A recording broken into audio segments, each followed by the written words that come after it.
I definitely didn't want to jeopardize, this new opportunity of being in the best country in the world. I mean, I said quotes because, Juliana, you can speak on this too. Like growing up in Tampa, we both, grew up in Tampa, Florida. Were you bullied? Did you experience that? Because personally, I didn't as much as I did in Colombia, but I still faced some discrimination and some harassment. Absolutely. I mean, I'll never forget one time I think I was in high school and I was at Walmart, which is not the most tragic part of the story. And I left the store to go to my parents' car, and the moment I stepped outside, this big pickup truck drives by and the guy rolls down his window, throws a big gulp at me from 7-Eleven and just yells the F slur. Wow. Mind you, I don't know who this person is. Wow. Yeah. Wow, very Glee. How did you feel? It was very Glee. Wow, you had a Glee moment. I sure did. How did that make you feel though, in that moment?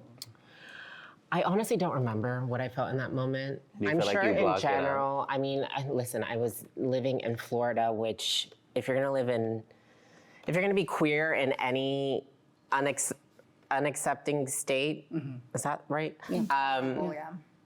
Florida's probably number one outside of Texas. So I always lived in fear, not just in my home, but at school, walking around, because it's just, in places like Florida, they pinpoint you out and they go in for the attack. I always, and I've talked to you guys about this before, I feel like my experience was different. So that's why when I don't necessarily want to generalize America, because there's places also where queer people, they'll get killed, they'll get bullied, they'll get harassed. So I think we kind of always speak from a lens of Los Angeles and New York City. And I think that's why I had the experience that I had. I remember in high school, there was just one person that ever tried to say something to me. And I was like, oh, I'm not that gay boy. I am not that gay. And I think after that, everyone knew, don't try me. You know what I mean? So I also kind of had the privilege to be able to defend myself in a way where people would respect it, because in other places, I'm sure. I think that kind of also what happened with me in the United States, now that I'm trying to think about it, is that in Venezuela, if somebody would come after me, it was just me alone being the gay guy, right?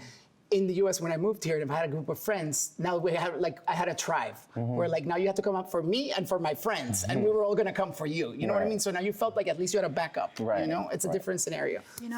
Thank you for sharing, everyone. We are survivors. You are. We are here, we are queer, and I love that about us. And I think we should, keep moving forward. What doesn't kill us makes us stronger. Yep. You know what I'm saying? They should So now, anyone have a big gulp? I'm thirsty. Yeah.